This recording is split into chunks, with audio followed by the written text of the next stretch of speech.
Tim's News Explosion. Tim's News Explosion. Tim's News Explosion. Tim's News Explosion. Tim's News Explosion. Tim's News Explosion. Tim's News Explosion. Tim's News Explosion.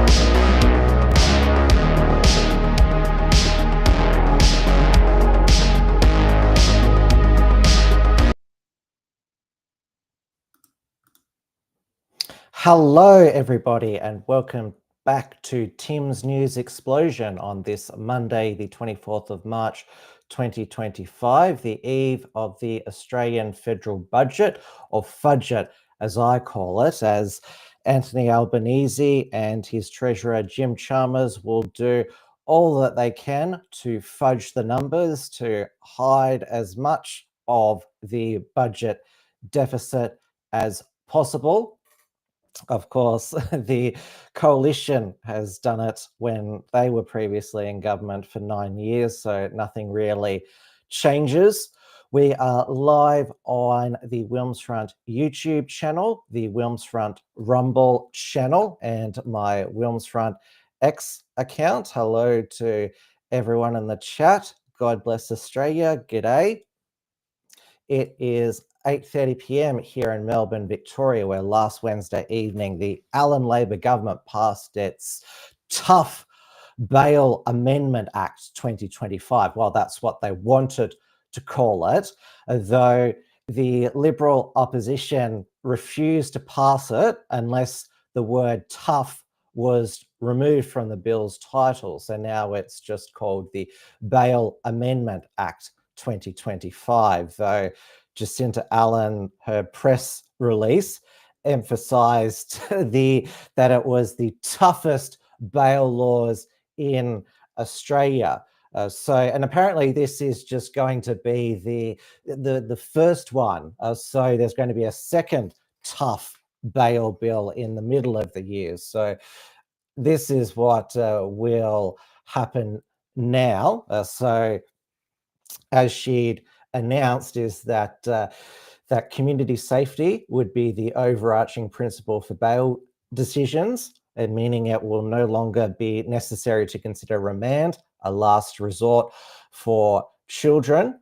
And there will be 2 bail offences of committing an indictable offence while on bail, and breach of bail conditions will come into effect immediately. It says here that both offences will be punishable up to 3 months imprisonment on top of any other sentence imposed for any crime committed. And so what this second tough bail bill is, so I guess she's trying to ratchet up the toughness. So by the time of the next state election, is there going to be, we'll at least get a trilogy, I think. Hello, Dawn Browning. So this second tough bail bill, the sequel, so that I don't know why they can't, if it's because community safety, if they were serious about keeping us safe, they'd introduce it all in one go. We'll create proposed tough new bail tests for serious repeat offenders. According to Allen and a government, they say that it's a group of 300 repeat youth offenders responsible for the vast majority of carjackings, home invasions, and store robberies. So this will create a new offence of committing an indictable offence while on bail to face a tougher bail test, triggering the second strike rule. Safeguards will be developed so the uplift is proportionate. The second bill is expected to result in a further increase in the number of adult and youth offenders on remand, for which the system must be ready. So they need more remand cells, and for them to be staffed as well. Maybe they could repurpose that quarantine camp out at Mickleham into a youth detention facility. Because there was no problem with the expanding detention facilities during the COVID lockdowns. Hello, Castle Match. Won't they simply dump these laws if they win another term? Can't trust them. Yes, the reason why I titled tonight's show Bail and Switch, because this is basically a bait and switch, because Dan Andrews, he watered down the previous bail laws that were in, because there was some Aboriginal that died in custody. They were on remand for a string of what were termed petty offences, and when there's an Aboriginal who dies in custody, and it's not, when you hear that term, it's obviously what they're trying to invoke in people is that, oh, they died because of neglect or a beating. That's how they died in custody, which is not the case at all. Now, also, what passed the Parliament. So this was there was an all-night sitting, or deep into the night, on Wednesday evening. So it was also the Terrorism Community Protection and Control of Weapons Amendment Bill. So this will mean that from September 1, machetes will be classified as a prohibited weapon. So the only people who will be allowed to own them are those for agriculture, hunters and farmers will have to apply for an exemption. But there will be an amnesty that will run from the 1st of September to the 30th of November. So, of course, the criminals will voluntarily give up their machetes into, I don't know, is it going to work like the gun amnesty? How do you hand in a machete? Is there some sort of a drop box? Now, the reason why that the Allen government was determined to get those bills passed, or passed last week, is because the next day, the Crime Statistics Agency of Victoria published its crime stats for the year ending December 2024. And it basically confirmed what most Melburnians have been feeling.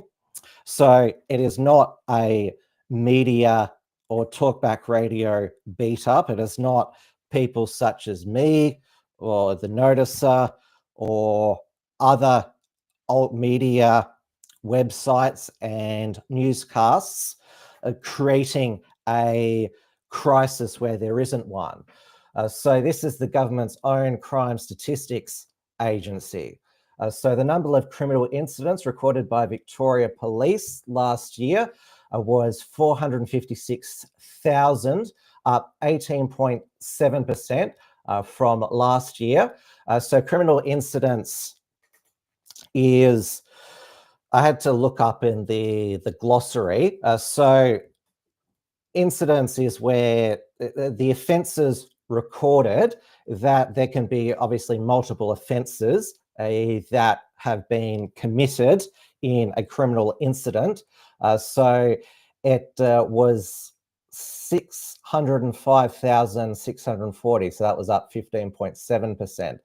Alleged offender incidents, so this is the perpetrators involved, increased 17.1% to 187,496. Person victim reports increased by 19.4% to 265,972 victim crime reports. Family incidents increased, up 11.3% from 94,000 to 104,000. Alleged offender incidents with Aboriginal and Torres Strait Islander status increased 31.2% to 22,991.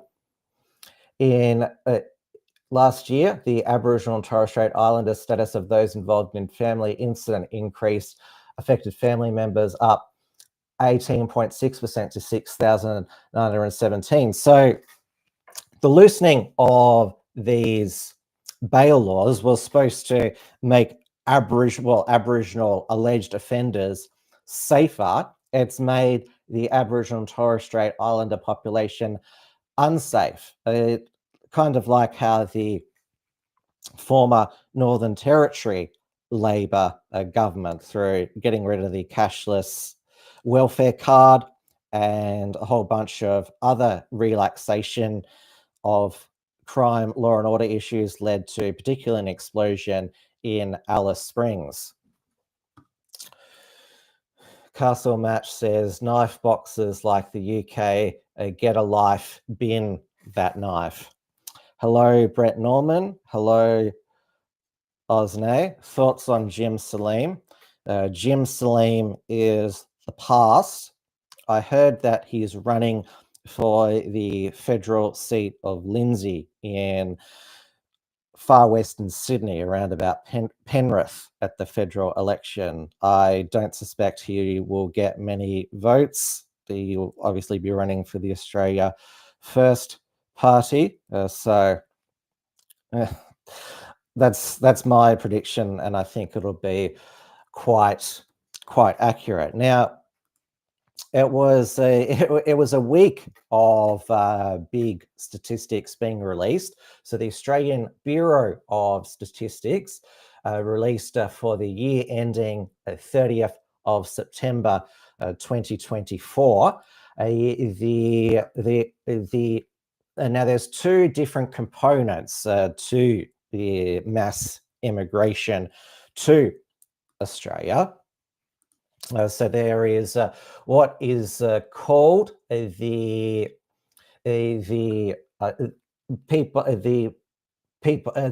overall migration to Australia. So this is simply called the overseas migration arrivals. So there were 617,900 people immigrating to Australia last year. So this was actually a decrease of 137,500 people, 18.2% since the previous year. Still too damn high. Remember, our politicians could shut the borders during COVID. So there's a will, there's a way. And now the net overseas migration was 379,800 people. Now, you may remember that Peter Dutton, he announced, I think it was at the beginning of the year, that he would aim for a net migration reduction to 160,000. That would be his target. But it is only a short-term cut from. So what he's actually promised, and this is again separate, the permanent migration program. So he's promising a short-term cut from 185,000 to 140,000. Castle Match asks, what is your federal prediction, Tim? Well, as demonstrated by Peter Dutton, he walking away from promising substantial cuts to mass migration, being fixated on going as far as to promise a constitutional referendum to allow dual citizens to be stripped of their Australian citizenship if they commit a serious offence. The reason why he's promising it as community safety, but this is all a reaction to pleasing the Jewish lobby in Australia, which is only 4 out of 150 seats. So most of them in Sydney live in the seat of Wentworth, not held by the Liberal Party, held by Teal independent Allegra Spender. And she's the Teal that's most likely to retain her seat. Then there's the 3 seats in Melbourne. There's Macnamara, held by Labor's Josh Burns. Albanese promised $31 million to rebuild the arson firebombed Adass Israel synagogue, a bit less than the $35 million Peter Dutton promised, because Macnamara was the seat where they still haven't caught the perpetrators yet. But this is another thing where Peter Dutton is staked so much on the wanting to declare a national emergency of anti-Semitism, where we saw that at least the Sydney anti-Semitic arson and vandalism attacks were all part of this organised crime plot by this mastermind, who has been on the run in Turkey and Asia. Syed Erhan Aki wanted to trade information about the caravan hoax plot for a cheaper discounted sentence. Castle Match says, didn't he say he's only cutting 25%? That is insultingly low. Might as well do nothing at all. That's the idea, I think. If he does win the federal election, which it seems like he's wanting to throw it, he seems to be wanting to emulate well, he's not the German chancellor yet. He's the chancellor-elect Friedrich Merz of the Christian Democrat Union, who promised tighter migration laws when Alternative for Deutschland were surging in the polls, but said after the election, no, we're not going to close the borders to Germany. And literally, he's about to have a uniparty coalition with the outgoing Social Democratic Party. Brett Norman says, let's not forget both are pandering to Muslims as well. Well, they're mainly pandering to Muslims at the moment. Sorry, Hindus at the moment, and I'll get to that shortly. Now, of course, what makes up a lot of the overseas arrivals is international student visas. So we also got that from the Australian Bureau of Statistics. So this is just for the month of February, last month. 201,490 people came to Australia on student visas just in February alone. That's 15% higher than last year. There's 700,000 foreign students in Australia. It's the highest on record, exceeding 671,000 in March last year, and does not include 100,000 former students on bridging visas and 25,000 more fighting to stay with cases in the Administrative Appeals Tribunal.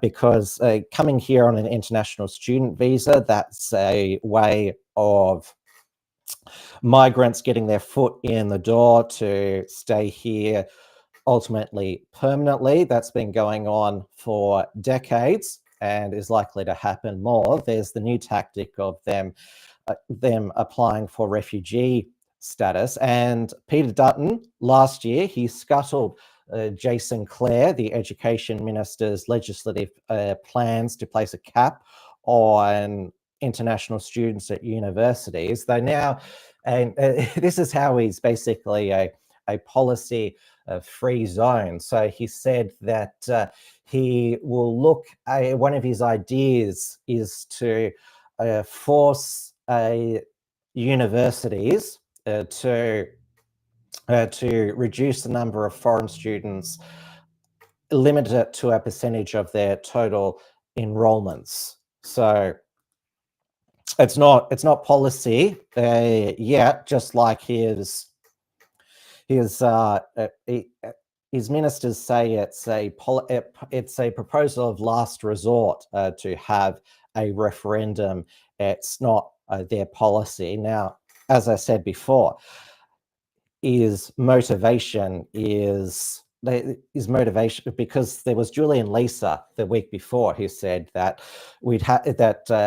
proposing a constitutional referendum simply to strip visas from those who commit anti-Semitic crimes, which I'm pretty sure the immigration minister has the power to revoke visas. That was pretty clear from the Novak Djokovic decision.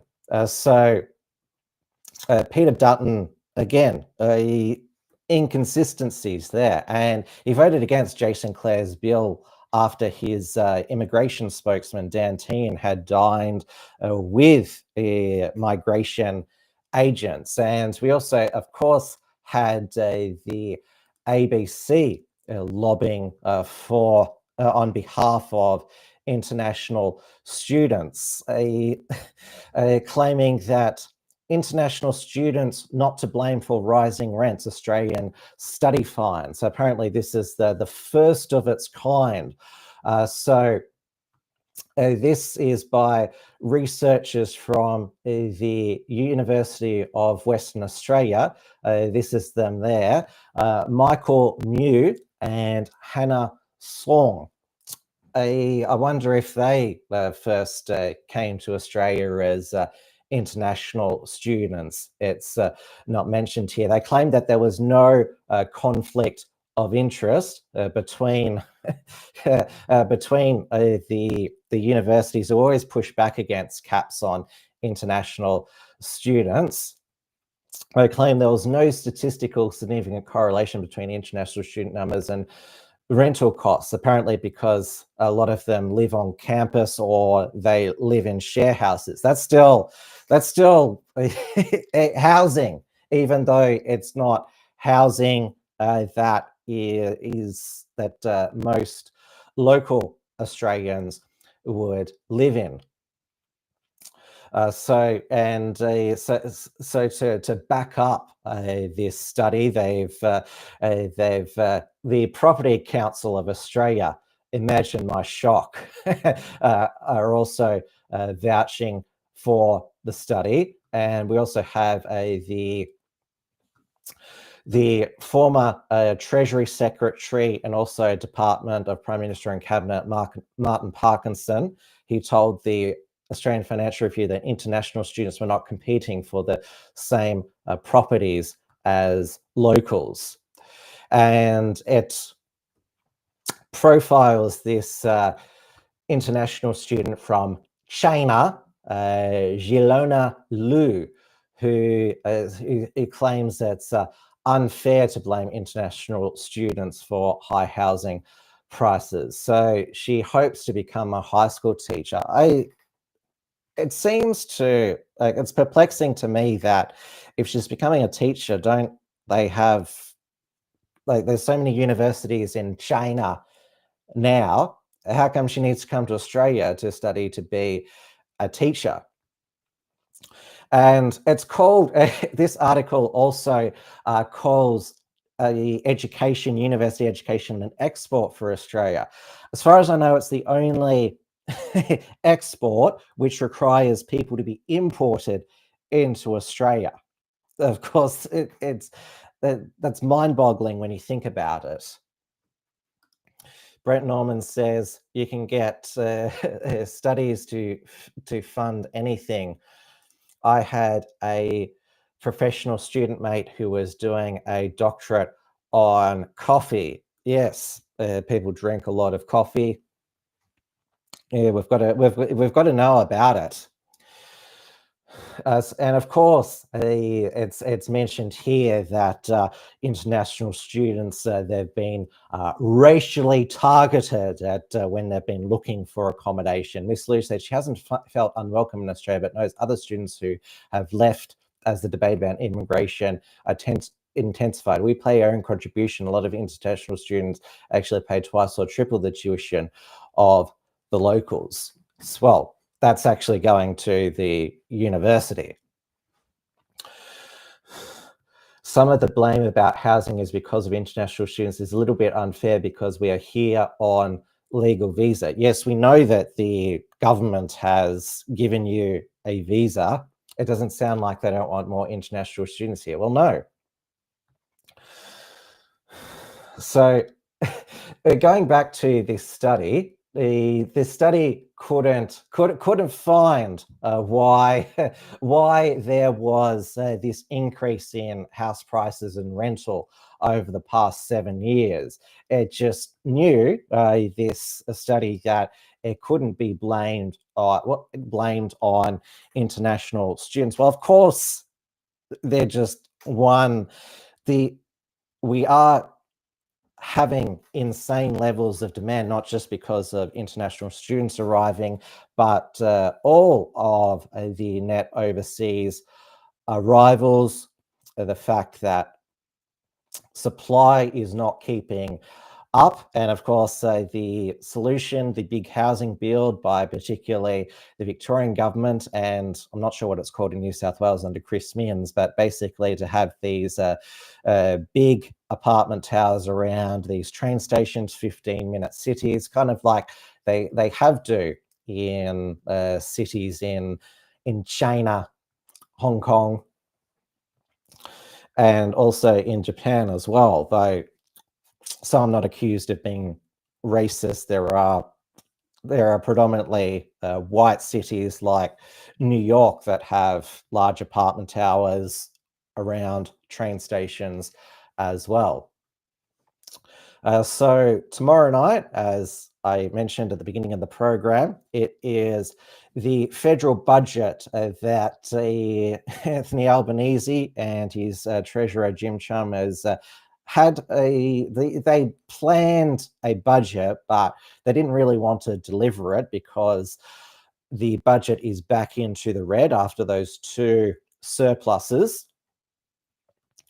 So it's going to be a deficit. Now, Jim Chalmers, he's blamed Cyclone Alfred. Well, that's the reason why the federal election has been delayed until May. And also he says that it's cost the federal budget about $1.5 billion. Also blamed the war in Ukraine, the war in Gaza. Also blamed the Trump tariffs as well. I think Karl Stefanovic said something like he's the king of blame. So Anthony Albanese yesterday spruiking another $150 off your electricity bill. So this only lasts for 6 months. So from July until December. So the previous ones were $300, which it's robbing Peter to pay Peter. This is your taxes. He's taken from you. Remember, his government, when he came in, got rid of the low to middle income earners tax offset, and also halved the amount of mental health telehealth appointments from 20 to 10 that were expanded because of the mental health crisis, because of the COVID lockdowns. Also, over the weekend, there was announced an expansion of their Help to Buy scheme, which only just passed the federal parliament at the end of last year and isn't even due to come in until later this year. So they're going to be expanding it from the caps from a 90,000 to 100,000 for individuals. This is income, and from 120,000 to 160,000 for joint applicants and single parents. So what is Help to Buy? It is basically that the government will be a co-owner in your home of 40%.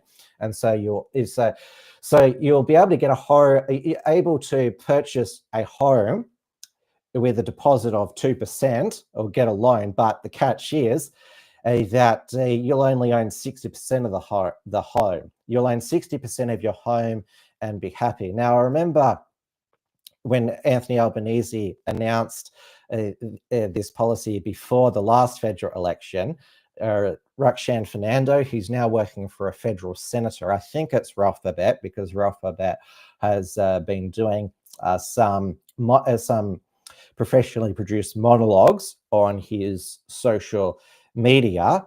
But I thought I'd play this again because it's quite hilarious. So it's the break-in scene from Fargo with the TV on Anthony Albanese announcing Help to Buy. Now, if you have saved 2% of your deposit, we will contribute up to 40% of the purchase price of a new home or 30% of an existing home. Help to Buy will assist Australians to buy a home with a smaller deposit, a smaller mortgage and smaller mortgage repayments.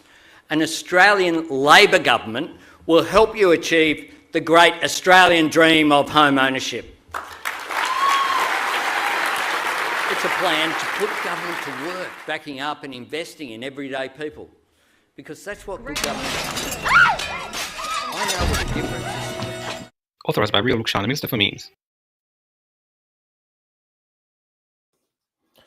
I thought that was pretty funny. So yes, if the government owns some of your home, well, why can't they make some of the decisions about it as well?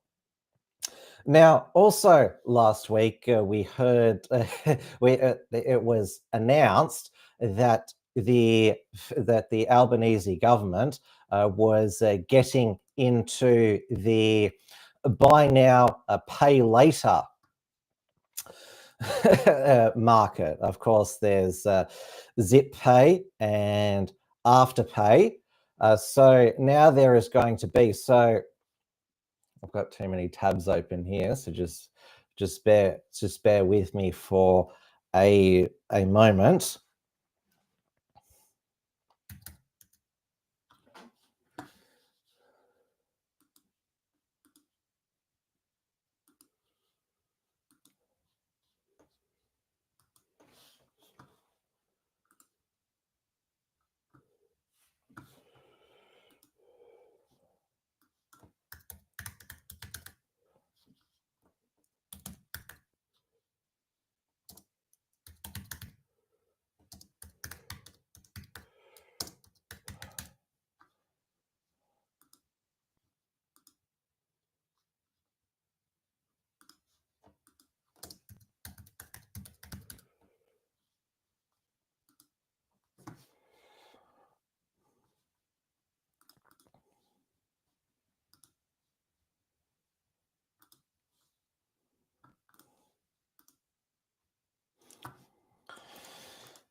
Here we go.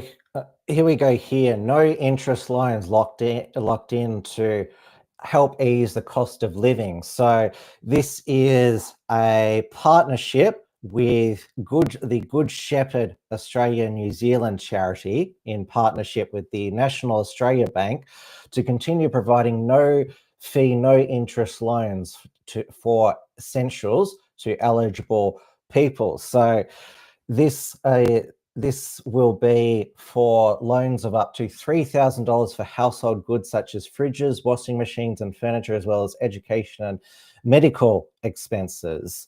No interest loans for vehicles of up to $5,000 can be used to purchase cars, mobility, scooters, and related costs such as registrations or maintenance expenses. Individuals can apply at over 600 locations across Australia. Sounds like cash converters, basically.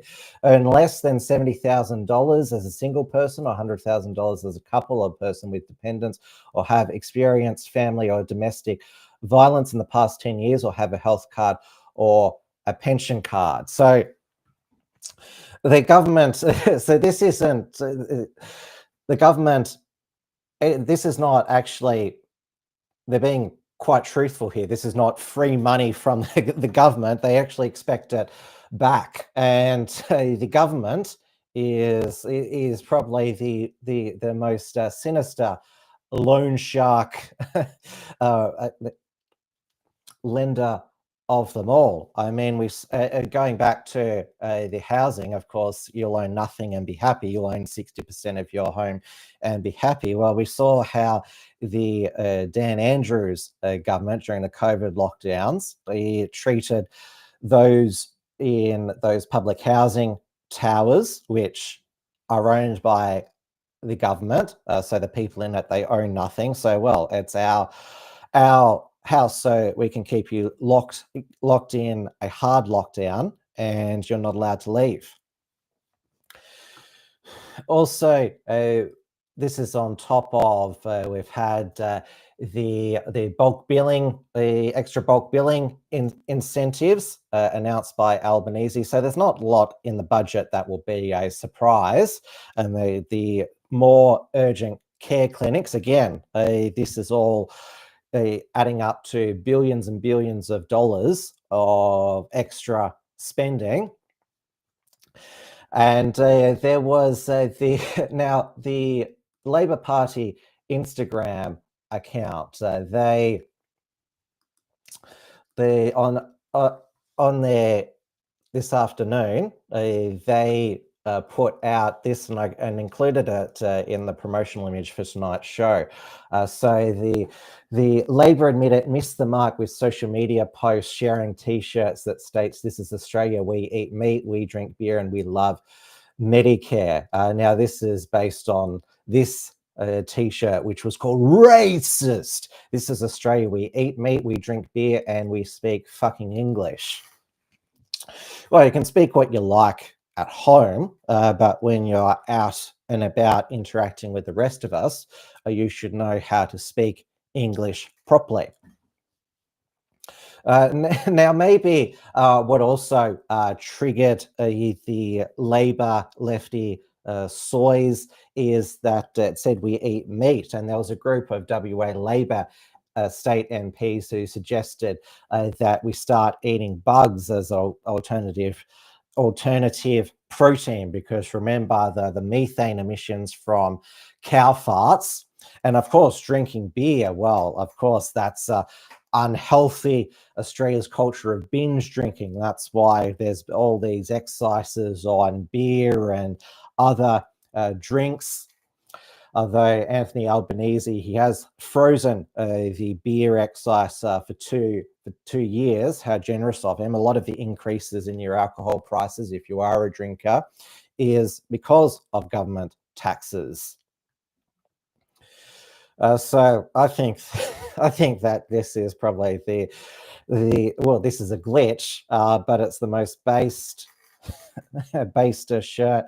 A meme that it's not a real shirt for sale. The meme that the Labor social media has posted, and that's probably why it was deleted. Now, as you know, I'm a libertarian, but I fully accept and consign to the fact that Australians expect free healthcare at public hospitals and at the GP, which is why there is this Albanese promised this expansion of bulk billing, and also why he announced that he'd already spruiked cheaper medicines under the pharmaceutical benefit scheme. Well, he's promised even cheaper medicines. So this the pharmaceutical benefit scheme, PBS,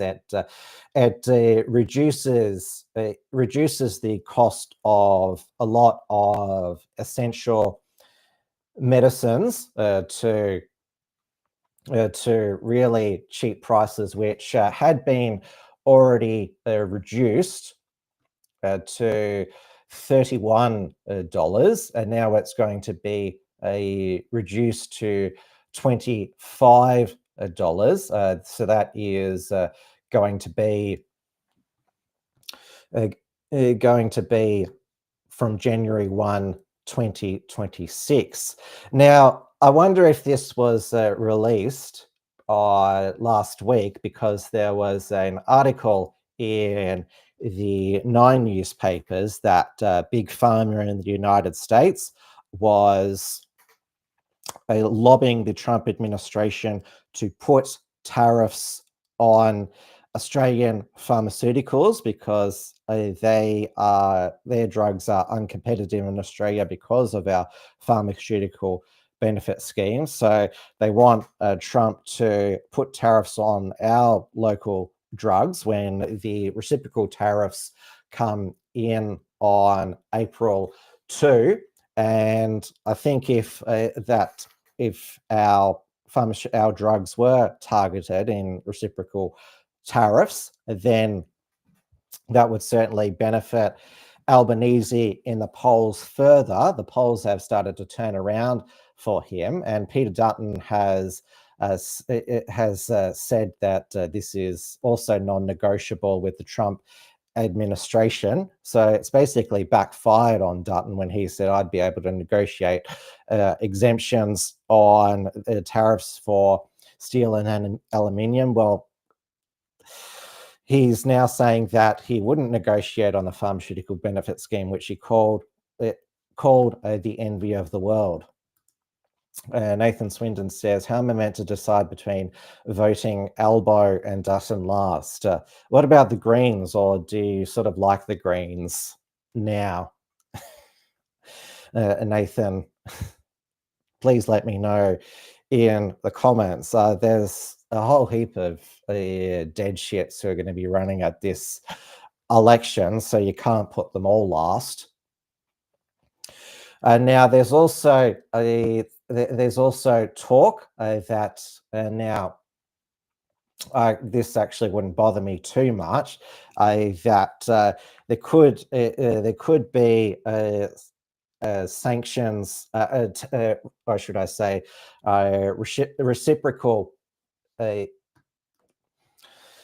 reciprocal tariffs on Australian media companies, because big tech is lobbying the Trump administration. Look, the Morrison government and now the Albanese government basically extorted from us through the News Media Bargaining Code, basically forcing us to pay local media outlets for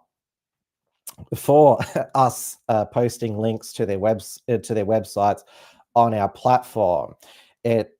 It was basically the local media using its power over politicians to basically try extort money from particularly Meta.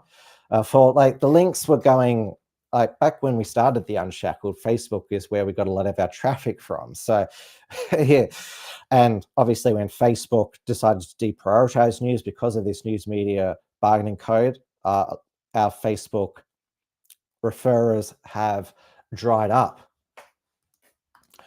Nathan Swindon says Greens chaos vote. I'm not sure with the accelerationist voting strategy. I mean, I was sort of sympathetic to it at the UK general election last year, because the Tories needed to be punished, and the British public, they probably needed to suffer under a Starmer Labor government, so they would wake up quicker to what is happening to their nation. But we've seen that the alternative reform, even though it's still doing well in the polls, it's still continuing the internal warfare, the disappointment on the Nationals' right by Reform's mediocre immigration policy, and also another Trump. Well, it's not a tariff. It's just that his administration is refusing to fund. It's refused funding to 7 universities. Of course, Australian universities are not entitled to US funding. We're not entitled to US taxpayer money. So these were the questions which they all failed on. Does your organization encourage free speech, encourage open debate and free sharing of information? Can you confirm that your organization does not work with entities associated with communist, socialist or totalitarian parties, or any party that espouses anti-American beliefs? Can you confirm that your organization has not received any funding from the People's Republic of China, including Confucius Institutes or partner with Chinese state or non-state actors, Russia, Cuba, or Iran. Can you confirm that that there is not a climate or environmental justice project or include such elements?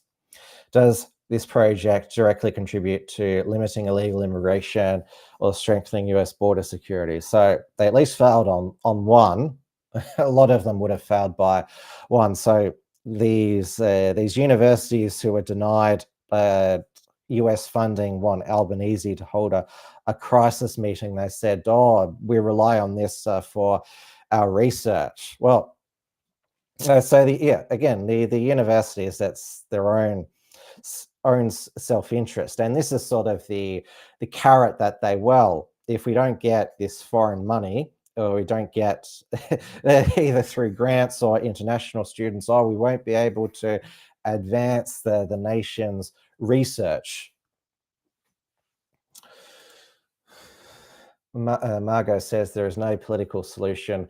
Why are we still discussing it? And now, I've talked about how Peter Dutton is throwing it away, basically being disappointing on, well, his succumbing to the demands of the Jewish lobby means that Liberal Party no longer support free speech, and his succumbing to the demands of the migration agents last year means we can't expect any serious cuts to international student numbers. And he's been saying me too to the $150 off electricity prices, the bulk billing incentives. I think he said me too to the cheaper medicines. I'm not sure what he said about the cheaper childcare. And now, this is Anthony Albanese. This is what he says on repeat: cheaper medicines, cheaper childcare. Well,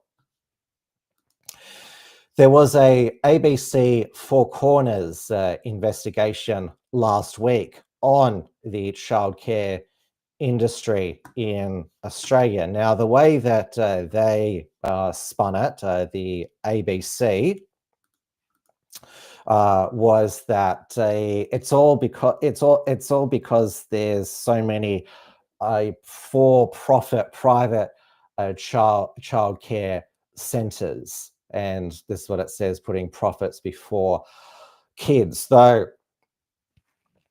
how does for-profit explain how there's all this serious abuse that has been happening at many childcare centres? The most serious one is that there was this childcare worker, Muhammad Ali, who was convicted of indecently touching Emily's 4-year-old son and sentenced to 18 months in prison.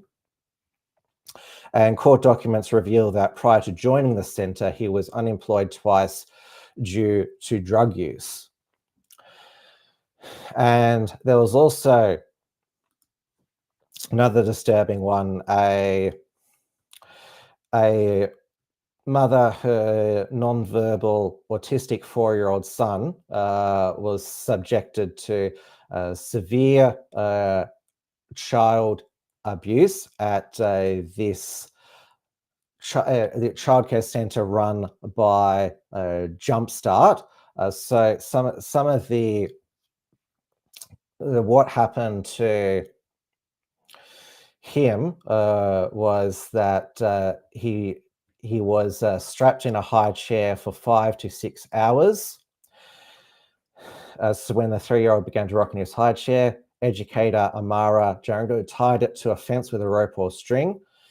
At times, Jarangdo would splash Jane's son with water for her own amusement while he was strapped into a high chair. She regularly yanked the boy by his arms and roughly put him down, also pinch grabbed and throwing him to the ground. Other children, another boy was put in a high chair for 3 to 6 hours and yanked So he was hanging by his arm. Crying 2-year-old girl was picked up by the arm and leg and slammed onto a bench. When she cried louder, Jody covered the girl's mouth to stifle her screams. Some of the children were force-fed by Jurga until they vomited. If they didn't finish their food, she would squirt water into their mouths. When 3-year-old autistic boy vomited, the head was put into a garbage bin. Jurga and another educator. So she was Amada Jaqueta was a manager of this childcare centre. So she and the childcare company Jumpstart pleaded guilty to charges including subjecting a child to unreasonable discipline and failing to operate a service that ensured safety, health, well-being of children. The company was fined $186,000, including $8,280 for force-feeding a child. Jody was convicted of 7 offences and $538,650. Was she sent for jail? It doesn't say. And the Jumpstart founder, he has moved on to NDIS. He has got an NDIS company now, and the NDIS was only created just over a decade ago of the same model as, and it's not the for-profit factor. It's because there is with aged care, disability care, NDIS, and childcare, there's governments with these billions of buckets full of money. So of course there are these dodgy people who are going to be attracted to it because because the government's paying for a lot of it. They're guaranteed to get a lot of income, and because the government's basically encouraging its industry. Now, of course, I don't want to victim blame, but why are mothers being encouraged to dump their children at these centres staffed by a rotating roster of strangers for like a whole week, maybe, basically outsourcing your parenting to these childcare providers? And this is, of course, because feminists, third wave feminists, I should say, and governments that have been obsessed with female workforce participation, gender equality in the workplace. And so this is the end result. And we won't know what is the impact on a lot of these children until they're older. And it's the same with like like disability care as well. There are like back in the olden days, there was a lot of everyone pitches in, particularly, and also with taking care of elderly relatives. Now, and we also have with the NDIS just children with mild autism and ADHD put on the NDIS. There's disabled people who now have helpers where previously they just got fine without helpers. And also dumping our elderly parents at these nursing homes where there's abuse and neglect happening as well. We had a royal commission to it as well. And of course, there's these jazzy adverts that like basically make childcare centres look like these active learning centres. These childcare workers, they like to be called educators, they don't like to be called glorified babysitters. And of course, basically, they have these retirement villages. It's like one big resort.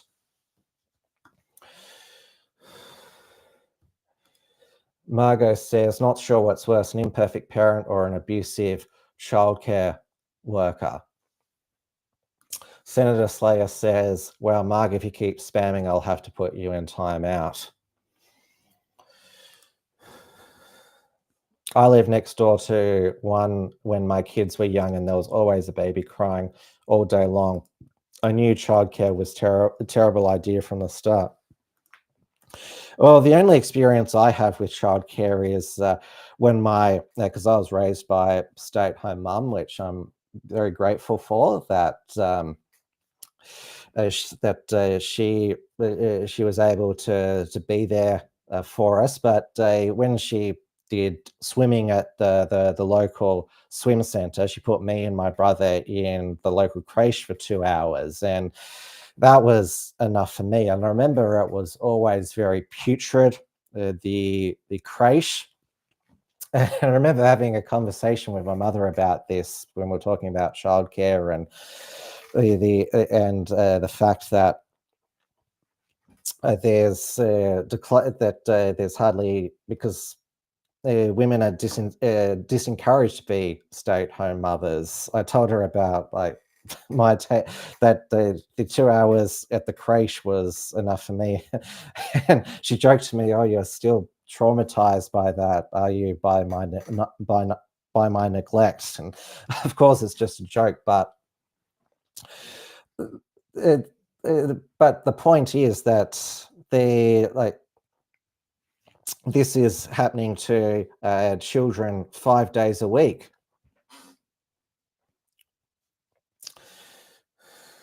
Marg says half those mums don't work either.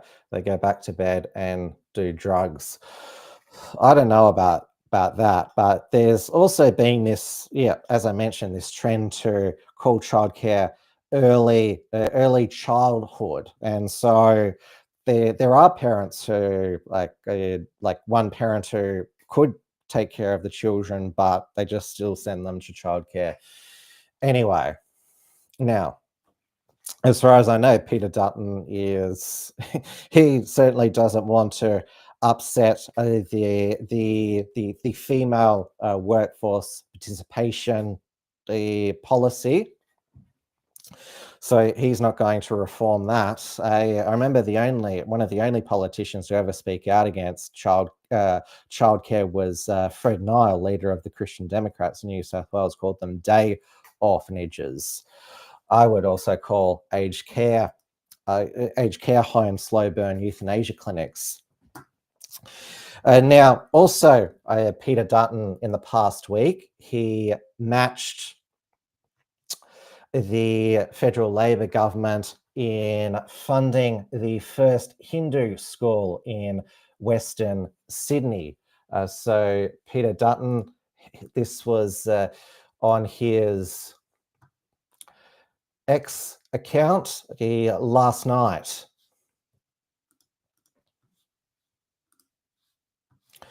Faith-based communities are a vital part of Australia's story, contributing to our shared values, strong families, and respect for education. We always continue to support genuine choice in education and stand with communities who want to build something lasting for future generations. Today, we announce support for the Hindu community's long-standing vision to establish Australia's first Hindu faith school. Thank you to the BAPH Swanrami Manjura Sydney and His Holiest Manuat Swami Manjura for the warm welcome. It was a privilege to visit during this remarkable celebration of peace, values, and community as well. I remember the mini riot in the Melbourne CBD between Hindus and Sikhs that wasn't very peaceful, and the anti-Sikh riots of 1984 in India after Prime Minister Indira Gandhi was assassinated by two of her Sikh bodyguards weren't very peaceful. Now, there is,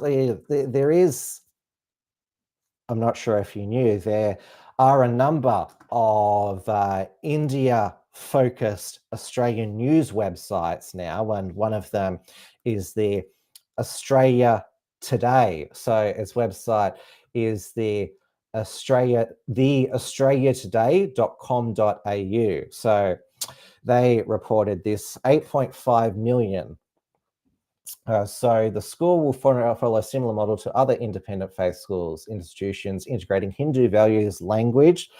Will this school, will they solely teach in Hindi? or will they be English as a first language and cultural teachings within the Australian curriculum? And it says, the spokesperson for the Hindu Council of Australia, this is a moment of pride and progress for the Hindu community. A Hindu school will preserve our rich cultural and spiritual heritage, but also provide our children with the tools to thrive in modern Australia. Wouldn't an Australian education give them the tools to thrive in modern Australia?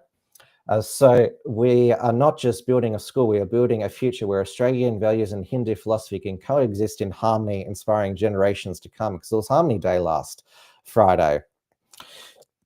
It is only fair, so this is Shadow Education Minister Sarah Henderson. It's only fair that Hindu children have access to the same faith-based educational opportunities as other religious groups. This school will foster academic growth while nurturing cultural heritage.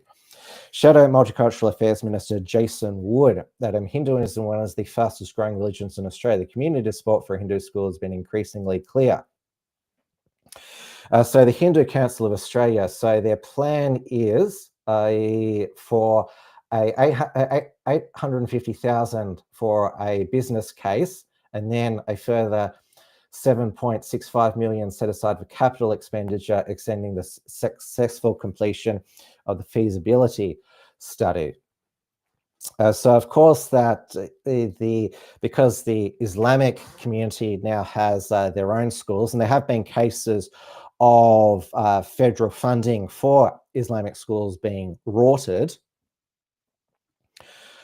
So I'm not aware that any of that has happened with grammar or Catholic schools. I would stand to be corrected. But Peter Dutton, he and Jason Wood, he is a multicultural affairs spokesman. They went to India at the end of 2023, and Peter Dutton actually bragged about how many visas he gave to Indians to come to Australia. So this is why he basically isn't going to cut immigration.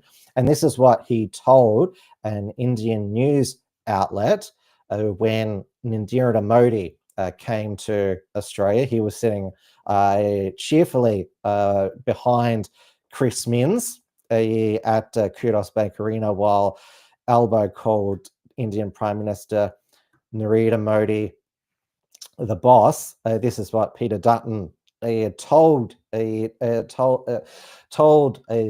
this Indian media outlet, and he wanted beam back to 1.4 billion Indians. We're blessed in this country to have almost quickly rising, not quite a million, but getting toward a million people here of Indian heritage, and we're very fortunate to have them here, and we want the numbers to continue to increase. We want the numbers to continue to increase. Well, there you have it there. Now, the thing is, obviously, Peter Dutton and the Liberal Party is catering to the Hindi community because they believe that there's lots of votes there. But recent history has shown that in the seats where there's a large percentage of both Hindus, Sikhs, India diaspora, if you want to call them that. And now Sikhs mainly speak Punjabi. The Indian voters in those electorates, they vote for the white Labor candidate over the pre-selected Indian Liberal candidate. I mean, Rashida Campbell, the failed Liberal candidate for the seat of Aston. I mean, she lived in Brunswick. That didn't help. But selecting a woman of colour did not work there. They still vote for the Labor Party. So, and Kos Samaras, the Labor former Assistant Labor State Secretary in Victoria, now with Redbridge, basically, he's posted demography is destiny, and he knows that the changing demographics will benefit the Labor Party. Which viewer did I lose, Mark? did you make them lose? Dawn Browning says, are we self-segregating? Australia will eventually split into many countries sooner than I thought. Well, have you been out in suburban Melbourne and Sydney? I mean, it's basically like that now. There's also a because I can't show many videos on Restream, but there was a property developer in Box Hill who was basically he was seriously promoting the dog boxes in the apartment towers in Box Hill, where a lot of Chinese live, and it's just a quick walk to Box Hill Central, and there's all these Asian Chinese grocery stores as well. Yeah, so Peter Dutton, he's Me Too, basically on immigration. The only thing where he's differentiating from Albanese is that he's going to be the greatest ally for Jewish Australians and for Israel. He told the Lowy Institute last Thursday, which of course was founded by Frank Lowy, the Hungarian Jewish founder of the Westfield shopping centres, which he sold to the Sentinel Group, and he retired to live in Israel. He fought for the Israeli War of Independence after World War II. He said, Peter Dutton, that one of his first priorities would be to ring Prime Minister Benjamin Netanyahu to repair the relationship. Well, Benjamin Netanyahu he should focus on repairing the relationship with his own people. I mean, he's not very popular at the moment within his own country because of the fact that October 7 happened under his watch. Of course, the war in Gaza is back on, which has meant that the pro-Palestine protesters have returned on Sunday. There was some counter-Zionist protesters as well, and so there was some heckling and shouting between them when they briefly crossed paths. At least in the New South Wales Liberal Party, they backed a Libertarian MLC, John Roddick's motion to have an inquiry into how much the Minns government knew about the caravan full of explosives. Did they know it was a hoax before they passed the hate speech legislation? And we had Chris Minns say for, I think it was about the third time, he said it twice in 1 week, Chris Minns, that multiculturalism is incompatible with freedom of speech. He said this on several occasions. So hopefully you can all hear this now. There's been some that have been agitating in the parliament to nullify the laws, to remove them off the statute books. Think about what kind of toxic message that would send to the New South Wales community. And I think the advocates for those changes need to explain, what do they want people to have the right to say?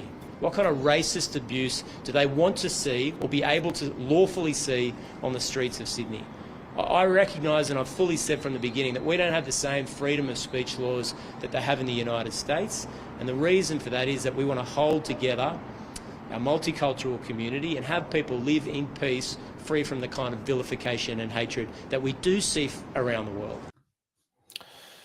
And now I posted on my X account that I would choose free speech every time.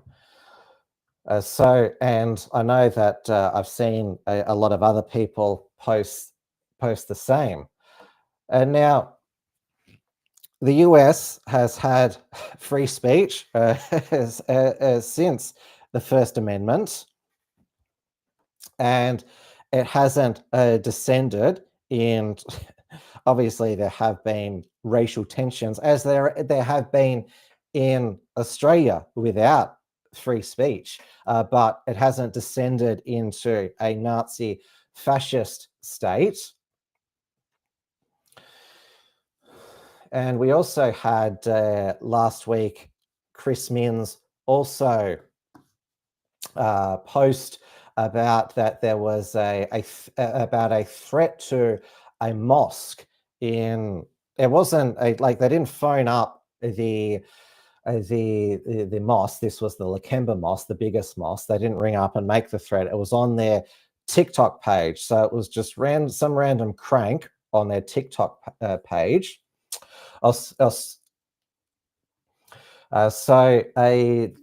On the Today Show on Friday, there was the Muslim lobby. Now they are calling for even greater laws against free speech. How can they even be stricter?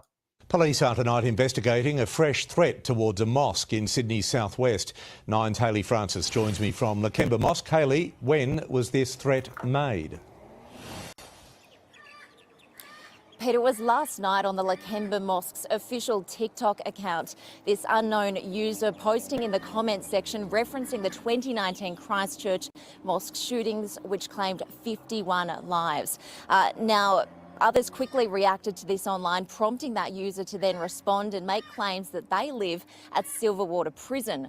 Police are investigating and have confirmed that this same user is responsible for making similar threats of this nature.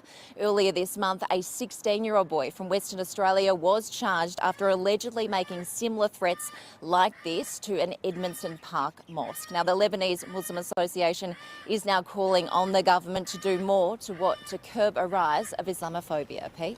Hayley, thank you. So yes, all of the multicultural groups want to get on the anti-free speech action, and Chris Minns has basically said that the only way for multiculturalism to work is if we outlaw all dissent against it. And of course, we were never asked about multiculturalism. It was just something that was decided by the Uni Party. All right, now let's go over to the United States. Now, did anyone have a chance to shift? Hang on, I got something on my face here. Did anyone have the chance to sift through any of the 80,000 newly released files on the John F. Kennedy assassination on November the 22nd, 1963? There was some interesting documents. So the CIA was happy in the late 90s for pretty much all the files to be released, except for those that mentioned the Israeli intelligence. And also the ASIO, our local spy agency, they were not keen for the JFK documents to be released either.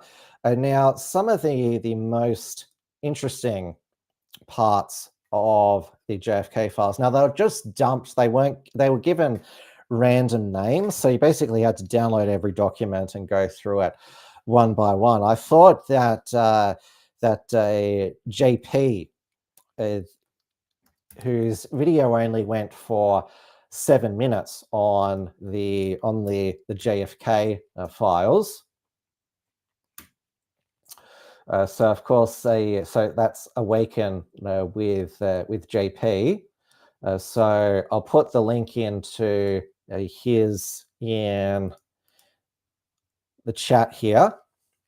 So the JFK files released, everything you need to know. I thought that his summary was the best. Of course, not surprisingly, Candace Owens went straight for all of the documents mentioning Jewish Israeli interests. So there was, there was this Gary Underhill. So Gary Underhill, so he had a background in intelligence, was a US Army captain and also worked in military intelligence in World War II, also had connections to the CIA from the late 40s to the mid 50s. And then he was in frequent contact of the CIA's domestic contact service. Now, he, after the assassination of John F. Kennedy, he expressed fears to friends that a faction within the CIA was involved in the assassination. He died on May 8th, 1964 from a gunshot wound to the head, officially ruled a suicide. However, the bullet entered behind his left ear when he was right-handed, have fueled speculation. And also the KGB, I don't think this is new information, they were not interested in recruiting Lee Harvey Oswald because he was a poor marksman. Now, the document which mentions that about referencing the Jews getting rid of Kennedy, this was this Cuban exile, Homer S. Echeverria. So he is listed in a government informant named Thomas Mosley, who was negotiating a legal arms deal with him, claimed that Echeverria said, "We have plenty of money. Our new backers are Jews," and that they would finalize the deal as soon as we or they take care of Kennedy. And that was before the assassination. So to take care, does that mean assassination or does that mean something else? Now, there's no smoking gun, but Lee Harvey Oswald being a poor shot, and he was able to to shoot some magic bullets. And the CIA, they had heaps of correspondence. They were monitoring him, and they knew that he was in Texas in November 1963. Then how come? Again, why did they think that if there's this communist on the loose, we're just going to let the president just stroll down the main street of Dallas in an open motorcade? Now, a lot of the redactions, there's still some redactions in these 80,000 dumps. There have been JFK files that have been released before, so this is not the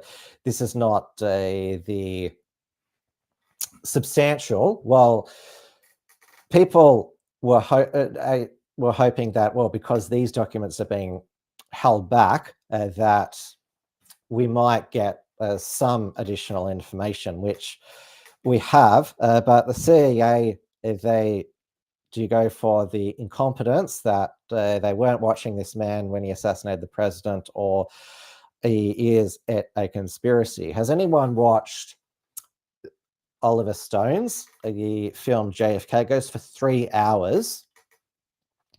Now, that movie actually led to the US Congress actually deciding to do all they could to fast track the release of the JFK files. Now, they weren't released these documents in Trump's first term because Mike Pompeo of the CIA, who was director of the CIA at the time, told him not to, and Trump was got sucked in by these deep state swamp monsters, and so did what they said. And now we're just waiting on the Epstein files stage 2, because remember, stage 1 was pretty much everything was blanked out, yet there was this ridiculous handover of the documents to these conservative ink influencers like DC Drino, Liz Churchill, and Shai Reichek, libs of TikTok. Totally embarrassing that and of course the way the government releases documents now is just publish it online, and they didn't actually read, flip through it to see that it mainly was redacted before they're waving them for the cameras. What absolute dummies. And they embarrass themselves. They claim that, oh, well, you don't know where they're filmed. Is that why you waved the files in front of everybody? Brett Norman says CNN never covered any of Trump's rallies besides the one where he was shot. I have heard that. I don't know if that's true. Garmgirl says, why don't you ban that Oriental lady called Marg?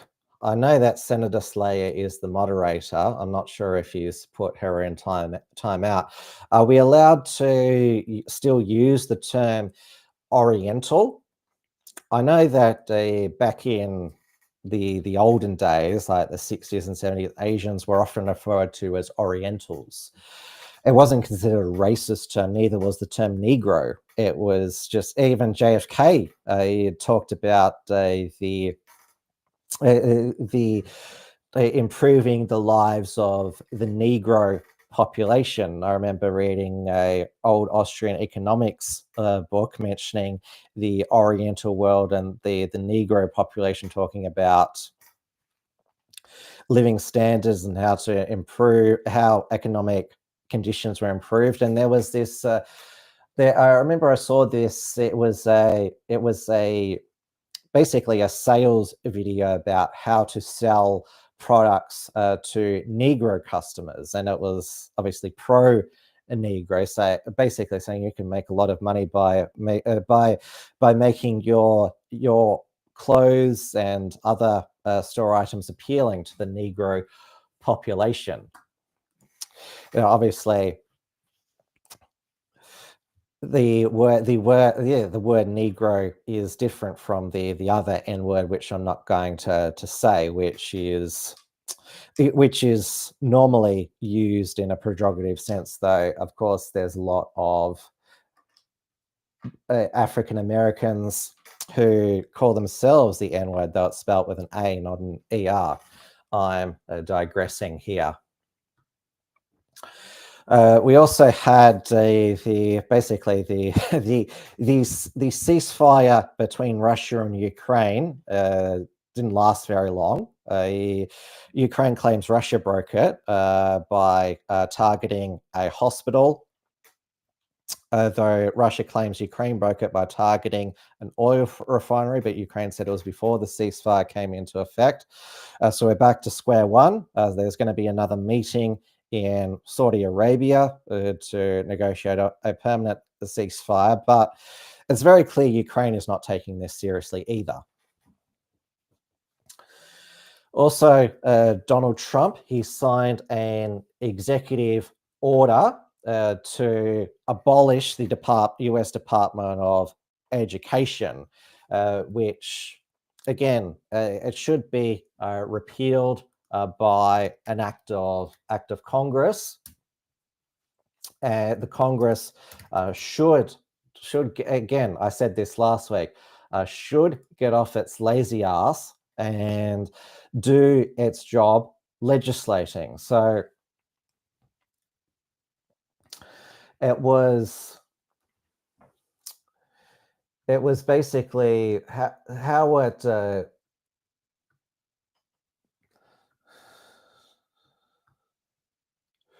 I'd have to double. So it was,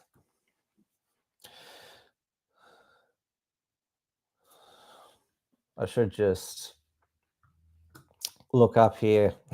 I'm doing some live researching on air. Of course, the Congress could just defund it. That's what it could do. So Linda McMahon, the estranged wife of the WWE founder, Mr. McMahon, Vince McMahon. So, yeah, I was right here. The department cannot be closed without the approval of Congress. And again, Congress could pass a law that said there are only two genders in the United States. All right, let's go over to the UK now, where the British political media complex has been focused on this new Netflix series called Adolescence. And now I'm not sure if any of you have watched it.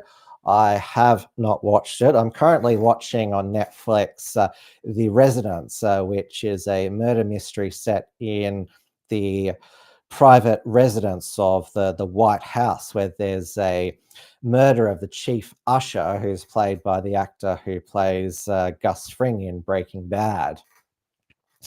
And so it's a Agatha Christie style whodunit, where everyone has a motive, and the casting decisions are quite interesting. Julian McMahon plays the Australian Prime Minister Stephen Roos.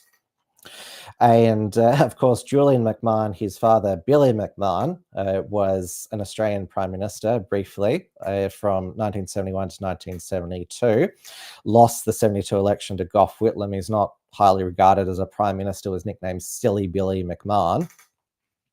But Julian McMahon has been a very successful actor over in the United States. And also Al Franken plays the chair of the Senate committee investigating the murder of the chief usher. And of course, he was a senator for Minnesota for 9 years until he resigned after there was a photo of him hovering his hands over a sleeping woman's breasts. And Trump at the time called him Al Frankenstein. And what is interesting is that the US president is gay. So it could be a bit of predictive programming about a potential Pete Buttigieg president, or booty juice, as Biden called him. And the reason for the state dinner, because it's set during a state dinner between the United States and Australia, it's trying to repair the relationship up that was fractured by the previous administration. Are they sort of alluding that that's what Trump's going to do? And so Kylie Minogue, she is part of the series because she is the performer at the state dinner. Yeah, I highly recommend you watch it. Though it is because it's a Rhonda Shimes produced series, there's a lot of racial diversity in it, but it's not SJW, but that's just what she does with her shows, starting with Grey's Anatomy.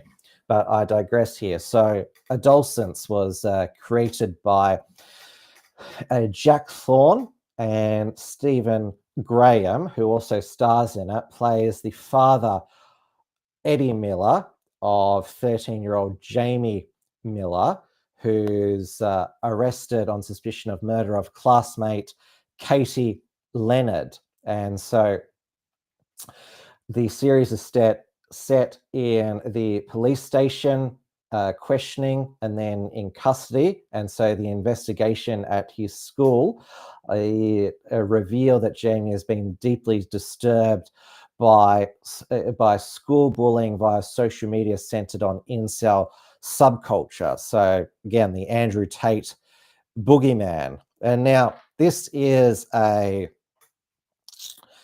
fictional series, though according to the British Prime Minister Keir Starmer, it is actually a documentary. That is how he responded when he was asked by Labor MP Annalise Migley if he backed the creators' calls for it to be aired in Parliament and in schools. Everyone is talking about Adolescence, the series by Knowsley's own Stephen Graham and Christine Tamarco. It highlights online male radicalisation and violence against girls. The creators of the show are calling for screenings in Parliament and schools to spark change. So will the Prime Minister back this campaign to counter toxic misogyny early and give young men the role models they deserve? Prime Minister. Yes, and at home we are watching Adolescence with our children. I've got a 16-year-old boy and a 14-year-old girl, and it's a very, very good documentary to watch, or drama. This violence carried out by young men, influenced by what they see online, is a real problem. It's abhorrent, and we have to tackle it. We are putting in specialist rape and sexual offences teams in every police force, doing work on the 999 calls. But this is also a matter of culture that I think it's important that across the whole House we tackle this emergency. if it is a documentary based on a true story, then this is the first time they've actually changed the race from black to white. So this is the horrific real life murder that most closely resembles the adolescent's plot.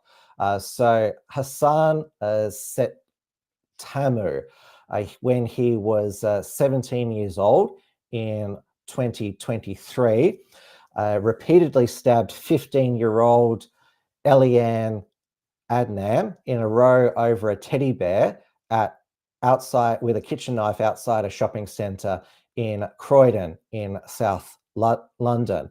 Now, thankfully, even though he was 17, he was given a life term at the Old Bailey, though he was given a minimum of 23 years. At least in the end, they do name these child murderers once they're sentenced, unlike in Australia where it's suppressed and they're not given a whole of life sentence.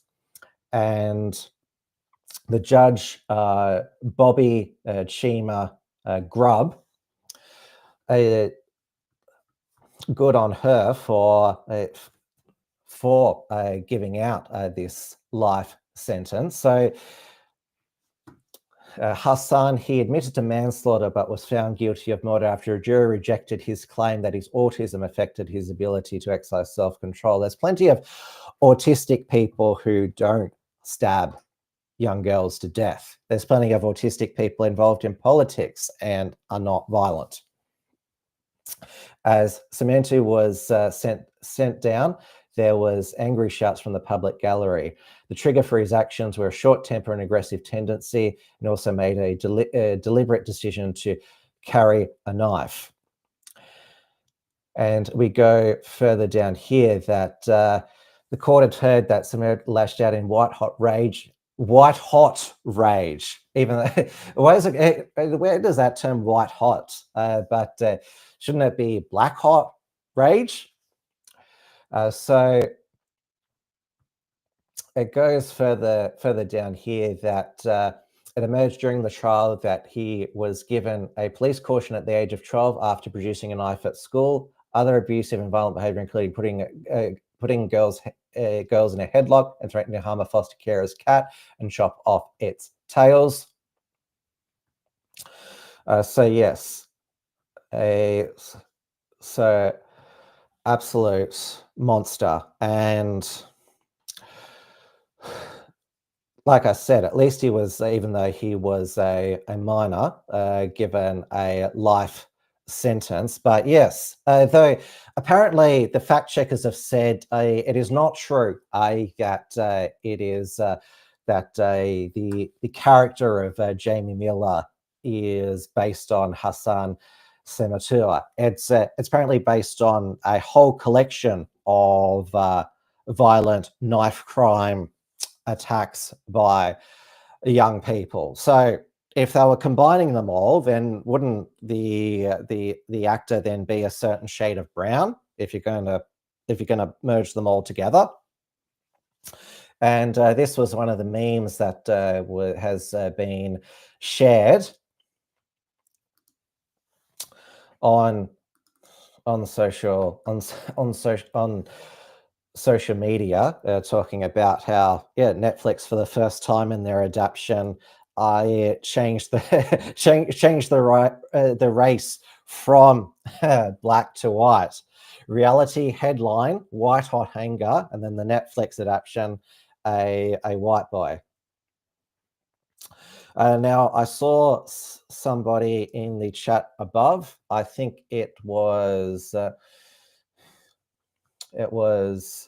Brett Norman say, "Free Tommy Robinson." He lost a High Court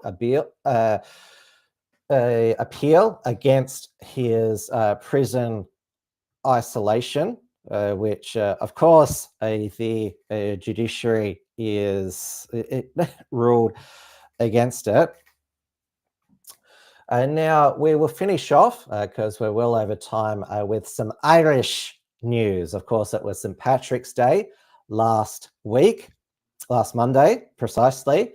And Conor McGregor was invited to the White House to announce his run for President of Ireland. Now, it should be noted that the President of Ireland is largely a ceremonial role, and to be elected President of Ireland, although it is a direct election, they do have to be nominated by members of the, and I'll probably mispronounce this, the Taoiseach, which is their version of the Irish Parliament. Now, the Taoiseach is the Prime Minister who has the real power. I can't remember the name of the Parliament of Ireland off the top of my head. As you can see, I'm slipping into an Irish accent. So Conor McGregor's path to a nomination to the presidency can be blocked. So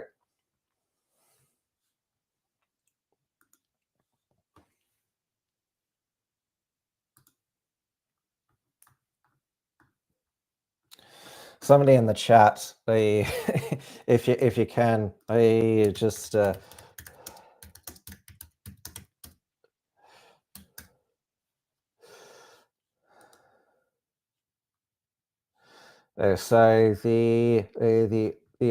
it's called the Orishtas. I probably mispronounced this as well, but yes, so they call them the Irish names, even though they speak English.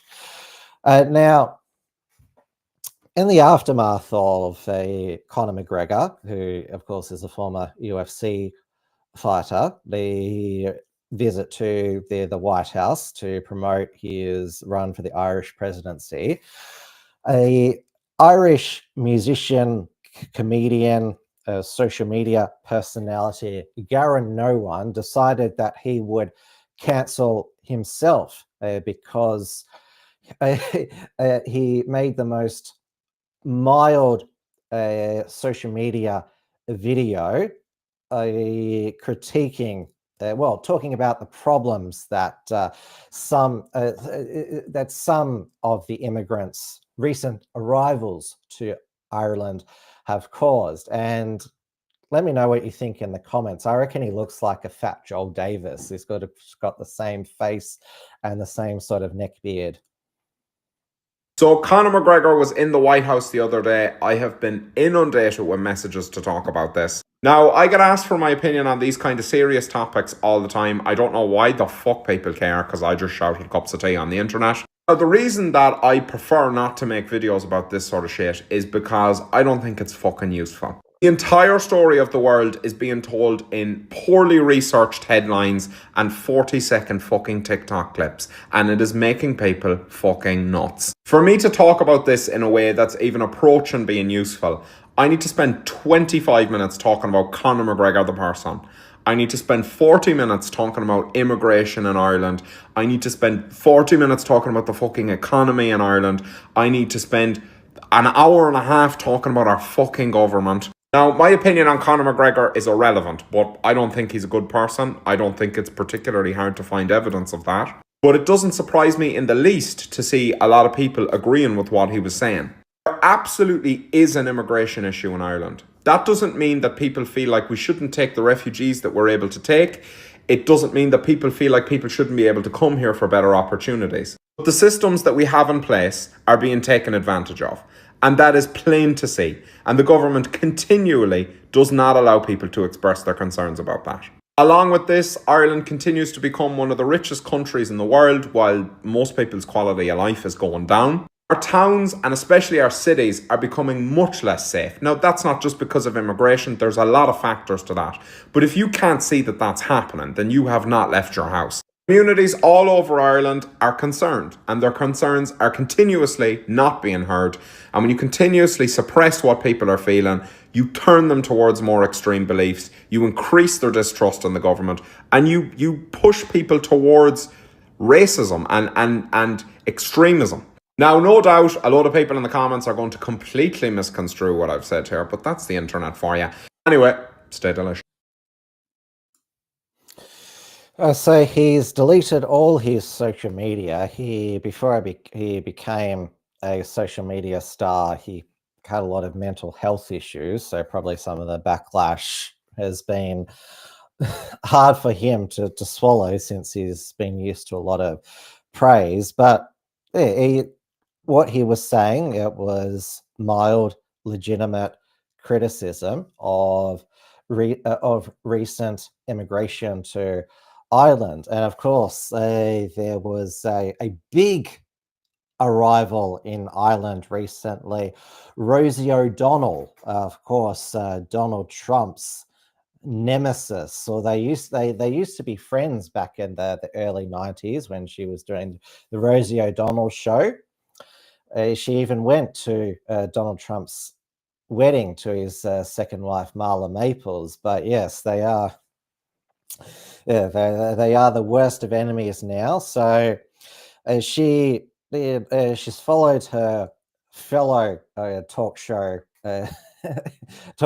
lesbian colleague Ellen DeGeneres, who also went to the left America for the British Isles, though in the UK with her wife Portia de Rossi, who's an Australian. I'm glad that they didn't attempt to migrate here. Of course, when is Barbara Streisand moving to Britain? She said she'd move, and she hasn't. So yes, of course, O'Donnell is an Irish surname. So she's made an appearance on one of the Irish talk shows.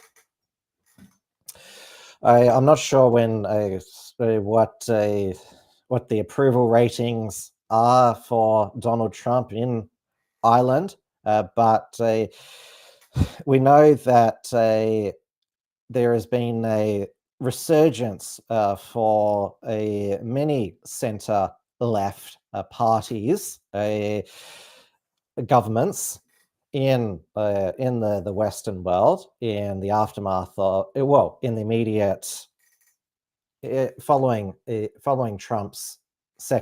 beginning of Trump's second term. And that is because, I think, of the tariffs, which I wish that he would just go slowly on that. And I think that because there's the April 2 deadline for the reciprocal tariffs, that is why the new Canadian Prime Minister, Mark Carney, has called the Canadian election early for April 28, which is a Monday. So they'll be counting the results on Tuesday. So they'll be just starting to vote in Canada when Tim's News Explosion airs next Monday, and it's now neck and neck with the Liberal Party, which is Justin Trudeau's party that he led, which Mark Carney is now succeeding just ahead. And Pierre Poilievre, he is collapsed, and that is because not just of the Trump tariffs, but Trump wanting to make Canada the 51st state of America. There is a massive backlash against all things American in Canada at the moment. The American national anthem is booed at the ice hockey. The progressive conservative premier of Ontario, Doug Ford, announced sanctions on US companies, asking for US bourbon to be pulled off the liquor shelves, terminating Elon Musk's Starlink contract with Ontario, and banning US companies from new contracts. Dawn says O'Donnell could be one of those adopted surnames like that American Stewart bloke and that SSA Whoopi.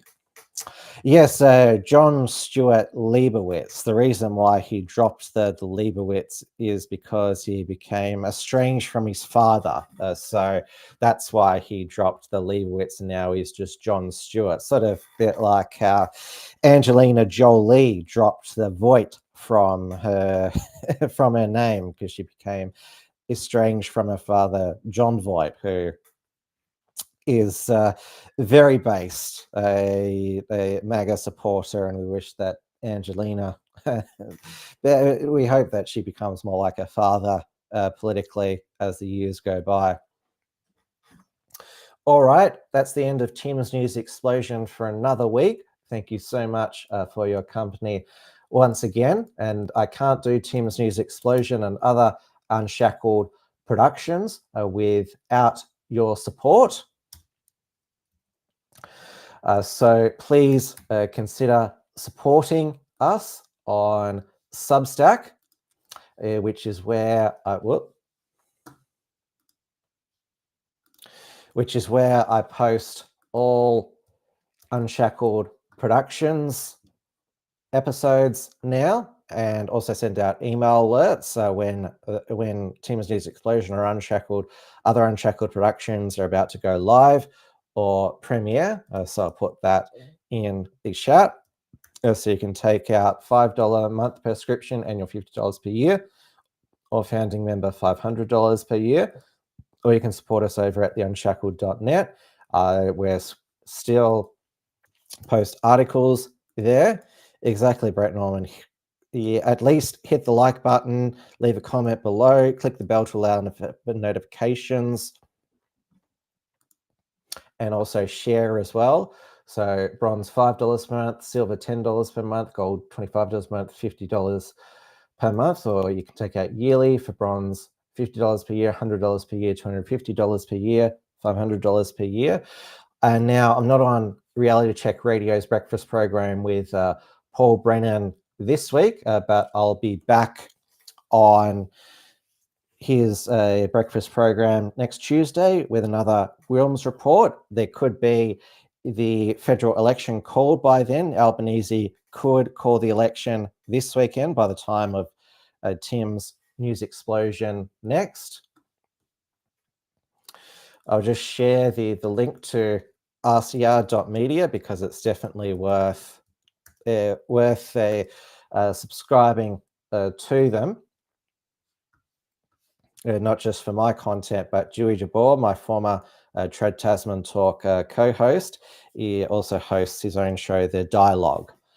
All right, everybody, that's it for this week's Tim's News Explosion. We'll see what's in the budget tomorrow night, and we'll see if an election's called this weekend. There'll be a new report from Richard Wollstonecroft posted later in the week, and I'll let you know if there's going to be a Wilms front very soon. I'm hoping to get some election candidates interviewed, but I'll announce them when they're confirmed. So stay safe, stay sane, stay free, stay optimistic, and don't get sucked in by Albo or anyone else's taking of your money and thinking is benevolent, giving it back. Good night, everybody. Tim's News Explosion. Tim's News Explosion. Tim's News Explosion. Tim's News Explosion.